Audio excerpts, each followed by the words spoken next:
Faly miarahaba antsika rehetra indray ao anatin'izao fandaharana izay entina ifampaherezana izao. Ny resahantsika manokana mahakasika ny ilay Andriamanitra izay fitiavana. Tsy hoe manam-pitiavana antsika fotsiny Andriamanitra fa izy mihitsy ilay fitiavana. Ary hitantsika tao anatin'izany ny fomba ifandraisany amintsika olombelona dia ny fanehoana ireo teny, ny teny-pitiavana izay ataony amintsika, mitondra fanantenana, ireo teny fikasana izay manome antoka ny ho avy. Tao anatin'izany ihany koa nahitantsika ny hoe ny fitiavana dia manolotra ka ny ain'Andriamanitra mihitsy tao amin'ny Kristy no natolony, satria ny tanjony amin'izany dia ny mba hanome antoka ny ho aviko sy ny ho avinao. Maneho ny tenany Andriamanitra ary nasehony tamin'ny fomba maro samihafa izany hoe fitiavana izany, ny mahafitiavana azy. Koa amin'ity fotoana ity, lohahevitra fahaefatra, dia hoentina amintsika indray ireo fotoana mamy izay iaran'Andriamanitra amintsika. Fomba entin'Andriamanitra nehoana ny fitiavany dia horesana amintsika ireo fotoana misy kalitao, fotoana mamy, kanefa alohan'ny rosotsika amin'izany dia andeha anokana fotoana isika mba hivavaka.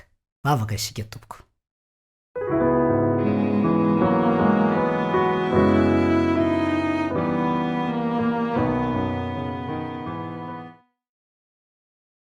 Raha ny tsara indrindra izay any an-danitro ilay ray be fitiavana.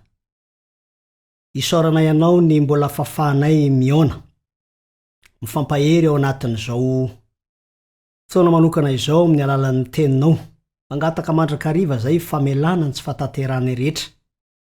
Ary sitrakay Tompo ny mba hialoava ny fananao masina ireo teny izay efa natokana mba ahafana tsirairay avy mandray ny tombotsoa ary mahazo fampaherezana amin'ny fahazahoan'antoka ny ho avinay. Apetraka eo am-pelantananao izao fotoana izao, tononona ny vavaka amin'ny anaran'i Kristy.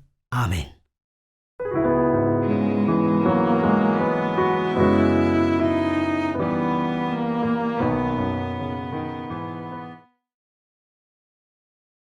Fotoana mamy mety azo ambara ihany koa manao hoe fotoana izay manana ny kalitaony manokana satria miorina amin'ny fifandraisan'ny fitiavana. Misy toetran'Andriamanitra izay tiantsika ho fantatra amin'ny maha-Andriamanitra azy. Izy ilay eo amin'ny fotoana rehetra, eo amin'ny fotoana rehetra, omniprésent. Ary ny mpanao salamo dia efa nahafantatra sady manambara ity toetran'Andriamanitra ity ao amin'ny salamo 119 ka ny 9.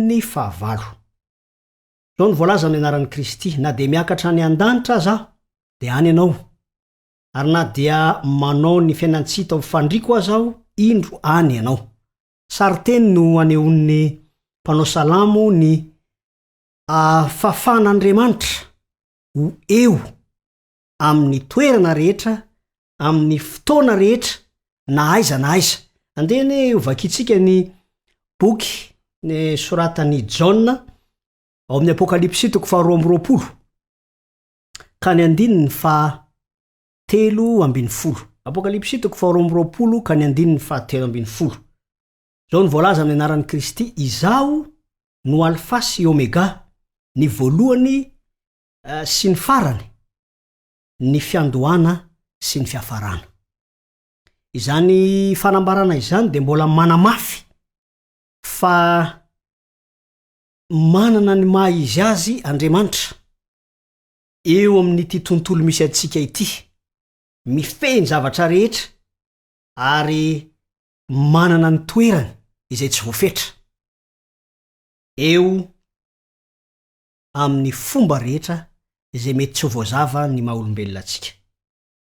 Misy toetra anankiray anefa ankoatran'izay toetran'izay zay mbola tiany amafisina rehefa miresaka izy ny amin'ny fomba itondrany ny fiainany tsirairay avy, toetran'Andriamanitra ihany koa. Amin'ny asan'ny apôstôly 7:20 ka ny 7:20 zao no fanambarana amin'ny anaran'i Kristy. Rehefa miresaka ny amin'izany izy mba hitady an'Andriamanitra izy, raha tahiny ahatsapa ka ahita azy, nefa tsy mba lavitra antsika rehetra izy. Ilay toetran'Andriamanitra zay eo mandrakariva dia tsy navelany ho karazana ohatrany hoe zavatra tsotra fotsiny hijanona ho fahalalana ho antsika, fa mbola ampiny. Andriamanitra moa dia efa naseho hatramin'ny voalohany fa maneho ny tenany amintsika izy, dia mbola nasehony ary fa sady manakaiky atsika izy. Oka zany ho fantatsika fa akaiky atsika izy.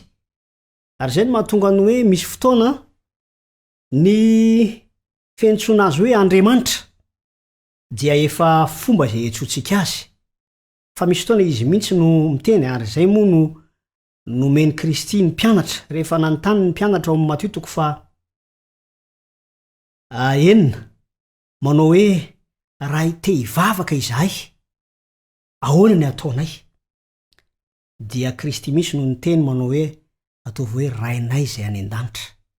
Ray akaiky ray aman-dreny anatin'ny fianakaviana isika, tiany mihitsy ny anio. Ary izy raha teo moa dia efa nilaza tamintsika tamin'ny fanambarana fa zanany isika. Ka ny fanirian'ny olona iray izay hitady an'Andriamanitra dia tokony efa azo antoka sahady ao anatin'izany faniriana hitady an'Andriamanitra izany isika fa akaiky antsika izy.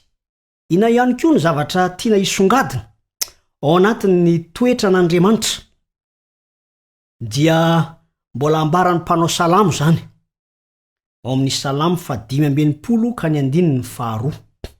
Zao no fanambarana amin'ny anaran'i Kristy: ry mpiaino vavaka ô, ianao no atony nofo rehetra. Mpiaino vavaka. Efa Andriamanitra no namorona ny fomba ahafahany mifandray amintsika. Fandresantsika teto ilay hoe nomeny ny teniny, nomeny ihany koa ny toe-javatra ahafahantsika matakatra ny momba azy, nomeny ny natiora, ary mbola miasa amin'ny alalan'ny feo fieritreretana izy ahafahantsika mifandray aminy.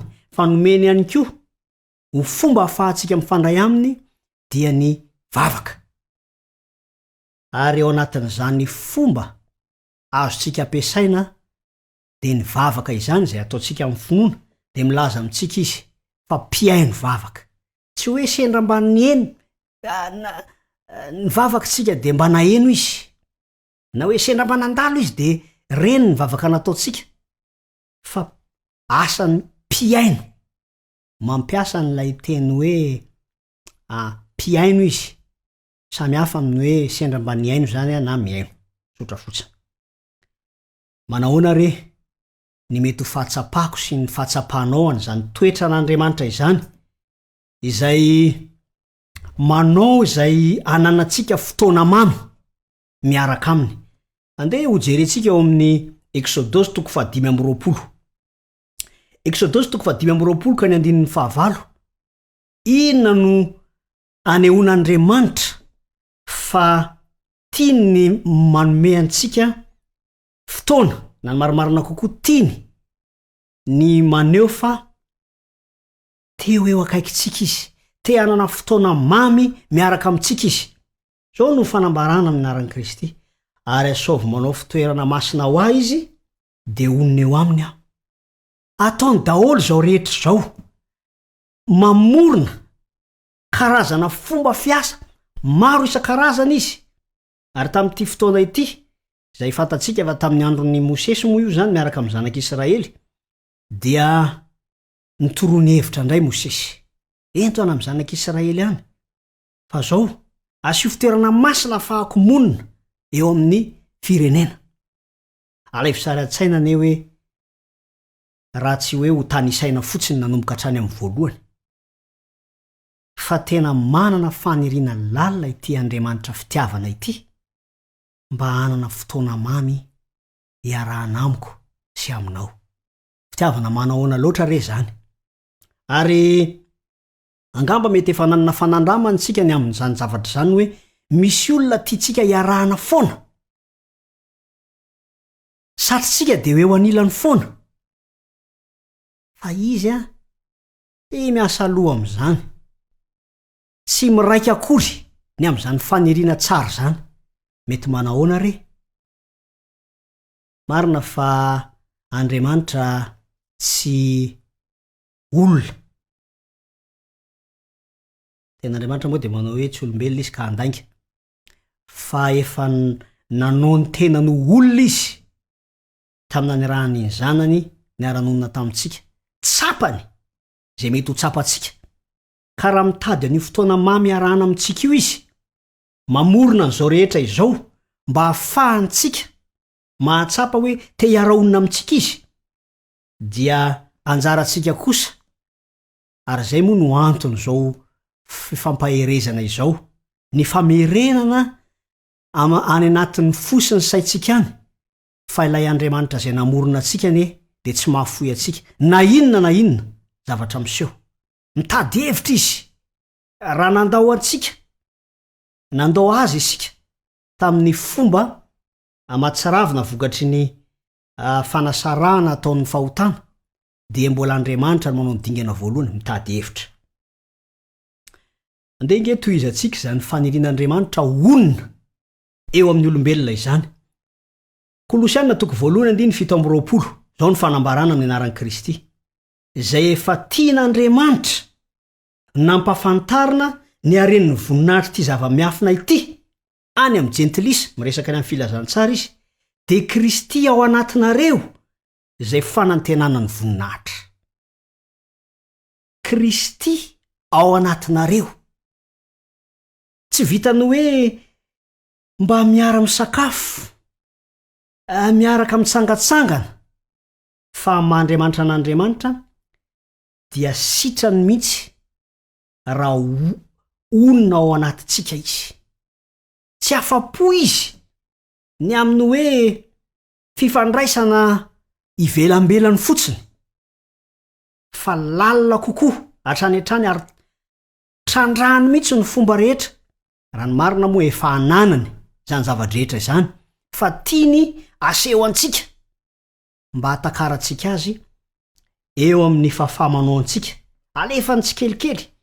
Satria ny tanjona dia zao, mba hahafahantsika manana fanantenana ny iverena ny voninahitr'Andriamanitra indray toy ny tany alohan'ny fahotana. Tian'Andriamanitra isika.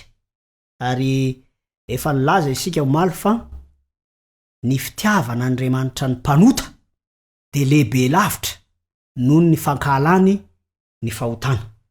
Zava-dehibe ny fahatsapantsika an'izany. Ao amin'ny Korintianina 1:9-7 dia zao ny fanambarana amin'ny anaran'i Kristy. Ahoana ary?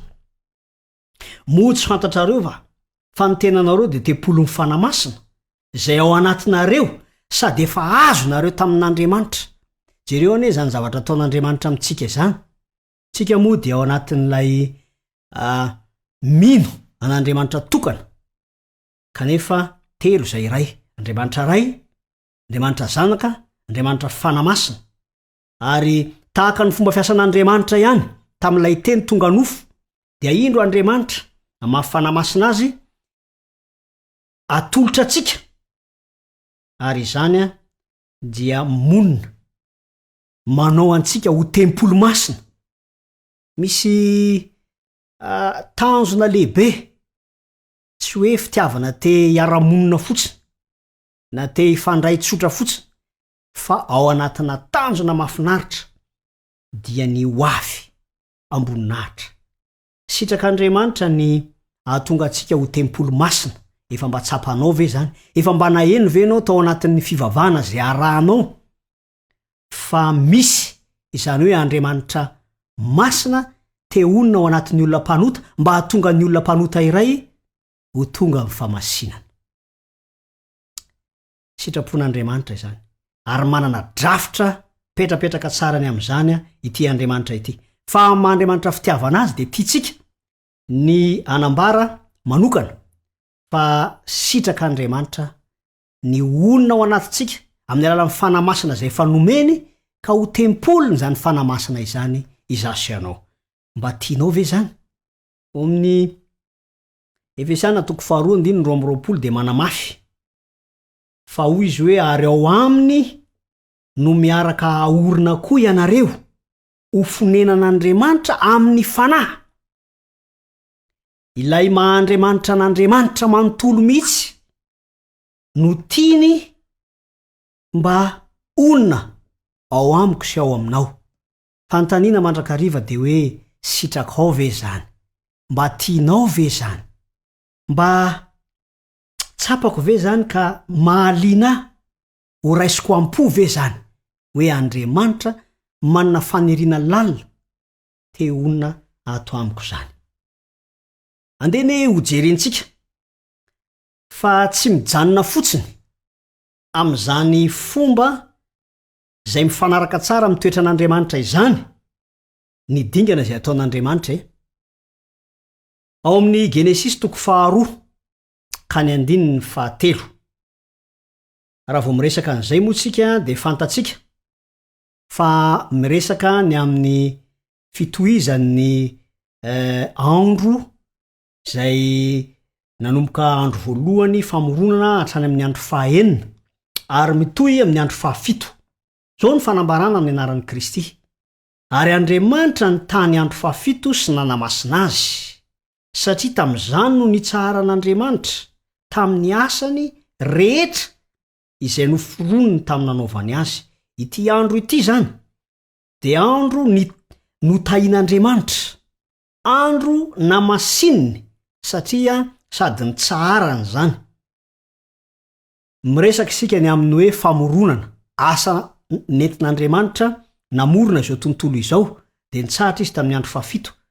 Fa tiany ny ahatsapantsika fa notahiny manokana io andro io ary namasininy izy io satria fotoana tiany arahana manokana amiko sy aminao. Moment de qualité iarahana amintsika. Misy kalitao, misy zavatra izay mampiavaka azy mahatonga ny kalitao anana ny maha izy azy manokana. Andeha ho jerentsika eo amin'ny Marka 2:7. Fa raha noforonina ity andro 7 ity dia zao ny fanambarana amin'ny anaran'i Kristy. Ary izy ny sabata no natao ho an'ny olona fa tsy ny olona ho an'ny sabata. Natolotr'Andriamanitra nataony ho an'ny olona io sabata andro 7 io. Marina fa misy olona mety tsy mankasitraka an'izany. Mety misy olona efa ao anatin'ilay sabata izy aza mbola tsy mahatsapa ny fanatrehan'Andriamanitra, mbola tsy mahatsapa hoe akaiky Andriamanitra. Fa eto dia mafisina fa notahian'Andriamanitra manokana izany andro 7 izany dia ny sabata namasininy zany satria tanjon'Andriamanitra mihitsy ny ahatonga antsika ihany koa ho masina ao anatin'ny tontolony zany hoe fotoana manokana. Efa mba tsapantsika ve zany? Ary ararotontsika ve zany fanomezana manokana izany izay omen'Andriamanitra? Omaly isika dia nahita fa ny fitiavana dia tia manolotra. Ary efa nilazaina fa tamin'ny nanoloran'Andriamanitra ny ainy tamin'ny alalan'ny zanany dia nomeny antsika koa ny zavatra rehetra. Ary ao anatin'izany ny sabata andro 7 izay ananantsika tombontsoa manokana mba ananantsika fotoana miavaka iarahana amin'Andriamanitra. Tsapako ve zany rehefa miatrika ny sabata aho, ilay andro manokana izay notahiana nanamasina? Misy endrim-pitsaharana izay tsy nampoizin'ny olona resahana makasika ny sabata io, satria ny famoronana dia ohatrany hoe tsy manao na inona na inona intsony Jehovah Andriamanitra. Fa ny fanambarana, fandinihana ny tenin'Andriamanitra dia manambara amintsika fa avelan'Andriamanitra mbola itsoka ny rivotra rehefa tonga ny sabata. Mbola misy asa zay ataon'Andriamanitra eo amin'ny fikarakarana asa ianao. Mbola mipotra avy any atsinanana ny masoandro ary mbola mikorina ny rian-drano. Mbola azontsika atao ny mahita fifaliana ao anatin'ny natiora mandritra izany sabata izany. Tsapantsika ve fa mbola miasa ho atsika Andriamanitra na dia ao anatin'ny fitsaharany aza. Manana heviny ara-panahy zany fa ho an'ity fotoana manokana itilo dia asongaditsika ny aminy hoe fotoana mamy natokan'Andriamanitra iarahana amiko sy aminao, ary tsy resaka hoe fotoana very fotsiny zany fa fotoana manokana, fotoana mamy misy kalitao manokana izay ho amin'ny tanjona ambony indrindra dia ny fahazahoanantoka ny ho avy ary misy fanamasinana.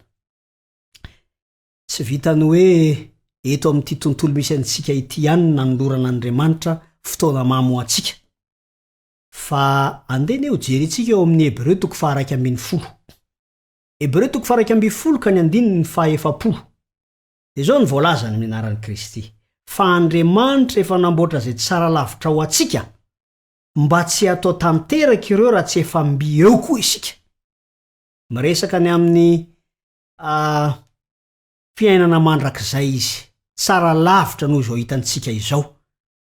Mety misy fomba hafa be dehibe ao amin'ny tenin'Andriamanitra amin'ny soratra masina ahafahantsika mahafantatra sy mahazo an-tsaina hoe manahoana moa ny hatsaran'izany fonenana izay nomanin'Andriamanitra ho asy ho anao zany dia ny fiainana mandrakizay. Fa ny tanjony dia zao, te hiara-onina amintsika mandrakizay izy. Ny finiavany, ny faniriany hiara-monina amiko sy aminao eto amin'ity tany ity dia mety ho voafetra ihany, tsy hoe izy no voafetra fa itsika no voafetra. Ka mba hahafahany miara-monina amintsika ny amin'ny mandrakizay dia efa nanomana izy toerana. Fa toy izany ihany koa ilay finiavan'Andriamanitra onina ao anatintsika amin'ny alalan'ny fanamasina dia fanomanana antsika ho vonina ho amin'ilay toerana ho any amin'ny mandrakizay. Ekeko amin'ny finoana ve zany? Raisiko am-po mba hiainako amin'ny finoana ve zany? Ekeko ve fa afaka manamboatra sy ny fiainako ny asan'Andriamanitra mandritra ny fotoana iarahako monina aminy eto, mandritra ilay fotoana izay fotoana mamy iarahako amin'Andriamanitra. Finiavana manokana avy amin'Andriamanitra fitiavana zany. Fa ny fanontaniana dia hoe ekeko ve, raisiko am-po ve, ary tiako ve? Misy olona mety manao hoe ampy ihany fiainako eto amin'ity tontolo ity dia safidy manokana izany zavatra izany. Zasy anao dia ampatsahivina fa manana safidy ihany koa ary malalaka mba hifidy ny mandrakizay. Tsy hianina fotsiny ny amin'izay eto amin'ity tany ity, fa eto aza dia manomana ary mivonina sahady ny ho amboarin'Andriamanitra. Any amin'ilay toerana izay misy ny mandrakizay misy an'Andriamanitra dia toerana tsy hanekena ny fahotana. Noho izany tsy maintsy eto no anarana ilay drafitra izay entin'Andriamanitra anasarana antsika amin'ny fahotana.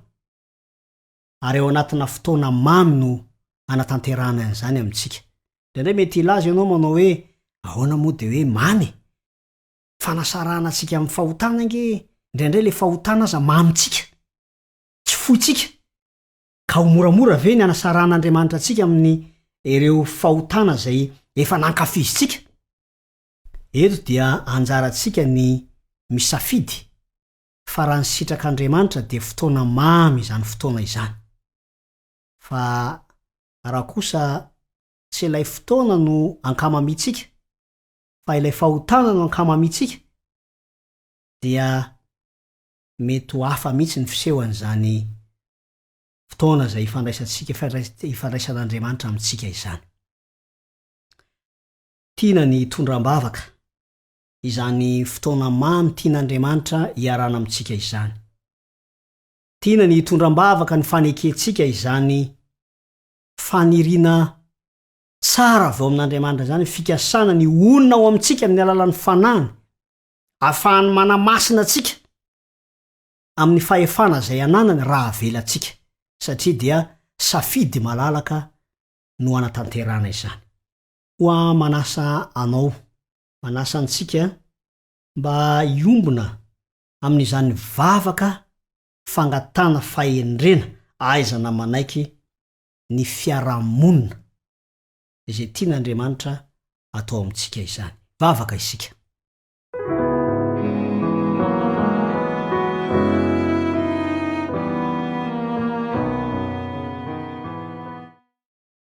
Rainay tsara indrindra zay any an-danitro, lay ray be fitiavana ary tianay mihoatra lavitra noho ny fankahalana ny fahotana. Efa nomenao anay ny fafana mampiasa ny safidy ary tsy nosalovaninao zany fa nampinao azy izahay ahita fifaliana anana anjara tsara amin'ny fiarahana aminao. Tompo mankasitraka ny amin'ireo fomba maro samihafa ireo ezaka zay ataonao mba iarahana monina aminay, iarahana mitoetra aminay, ahafahana ihany koa manana fotoana mamy, ny fotoanan'ny sabata izay natao miavaka manokana notahiana sy namasinina ataovy zavatra mamy, ahafahanay mahatsapa ny fikasana tsara ao aminao zany fotoana zany Tompo. Ataovy mahay mankasitraka an'izany izay mahay mandray ampo an'izany fikasana tsara zay natolotrao zany. Koa apetraka eo ampelantananao ny fahafahanay miaina zany araka ny sitraponao. Fatonona ny vavaka ho amin'ny anaran'i Jesosy Kristy. Amen.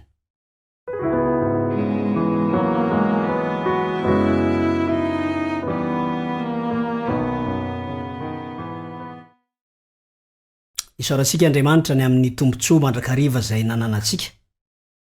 Ary raha ampitso dia hijery manokana isika ny amin'ny hoe fikasiany ny fitiavan'Andriamanitra. Mbola endry mpifandraisana, lay Andriamanitry ny fifandraisana zay Andriamanitra fitiavana ikasika atsika. Koa manome fotoana antsika ndray ary rampitso toy izao ary mirary manokana ny fiadanan'ny Tompo ho amintsika mba ho fotoana mamy eo amin'ny fiainantsika ny fahatsapana ny fisian'Andriamanitra eo amin'ny fiainantsika. Mandra-piona tompoko.